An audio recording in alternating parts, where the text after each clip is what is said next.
Okay, let's talk about merging. You know that feeling, right? Trying to merge onto a fast-moving highway can feel like you're jumping into a roaring river. It is, hands down, one of the most stressful things we do behind the wheel. But what if it didn't have to be? What if you could totally master it? Well, in this explainer, we're going to break it all down, how to merge safely and confidently, every single time. And this quote just hits the nail on the head, doesn't it? It perfectly captures that high-stakes pressure of trying to find your spot in this stream of cars that are all going so much faster than you. It's really no wonder so many drivers find it incredibly stressful. So here's our game plan. We're going to start with why it's so stressful in the first place. Then we'll get into how to prepare for it, the 4 key steps to actually do it, talk about the right-of-way, the law versus reality, and then tackle the famous zipper merge. And we'll wrap it all up with a new way of thinking, driving as a team sport. Let's get into it. All right, first up, why is this so hard?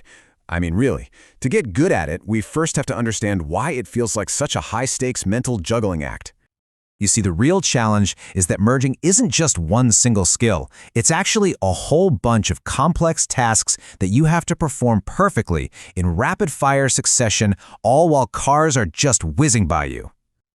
Just think about how all these things pile on top of each other. You need absolutely precise timing, right? But that timing totally depends on you matching your speed perfectly. And you can't do either of those things safely unless you're constantly aware of your surroundings, especially those pesky blind spots. It's a high-speed juggling act for sure. But here's the secret. A successful, stress-free merge, it doesn't start at the last second when your lane is about to end. Not even close. A good merge begins way, way earlier with a proactive approach and just a little bit of preparation. So let's get into the 3 crucial things you should be doing as soon as you see a merge coming up. First, observe early. Start looking at the traffic on the highway. How fast is it moving? Are there any obvious openings? Second, signal early. Let everyone know what you're planning to do. And third, and this is a big one, use that on-ramp to match the speed of the traffic you're about to join. So how early should you signal?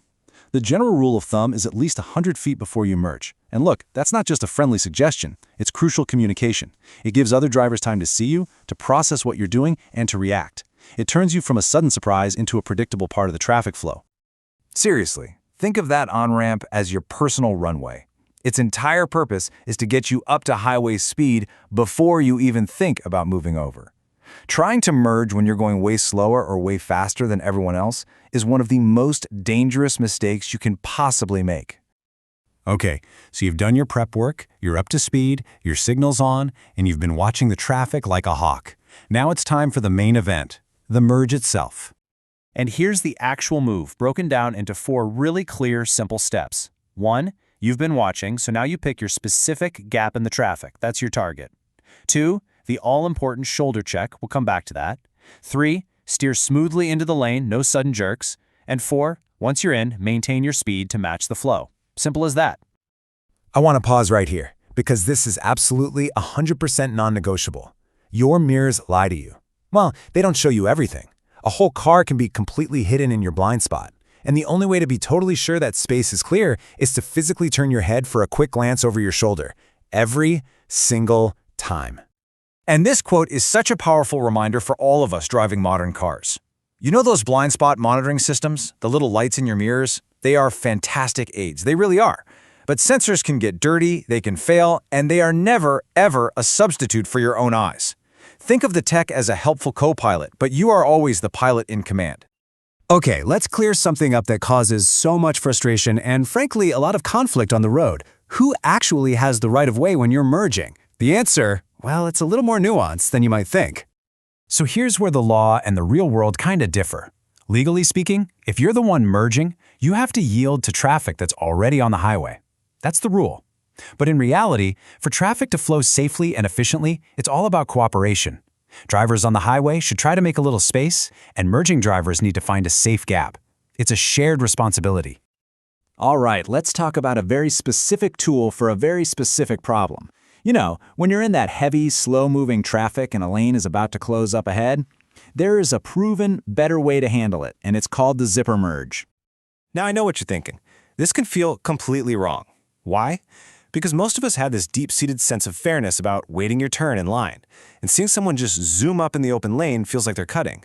But in reality, when everyone merges super early, it just creates one gigantic, inefficient backup while an entire lane of perfectly good road sits empty. And it really is as simple as it sounds. You stay in your lane all the way up to the merge point, and then you just take turns. One car from the left lane, one car from the right lane, just like the teeth of a zipper coming together. It's been proven to dramatically reduce the length of traffic jams just by using all the available road space.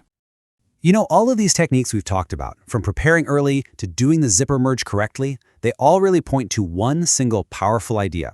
Driving is actually a team sport. Merging isn't some kind of competition for a piece of asphalt. It's a cooperative effort. It requires both the driver who's merging and the drivers who are already on the highway to be aware and to work together to keep everybody moving smoothly and, most importantly, safely.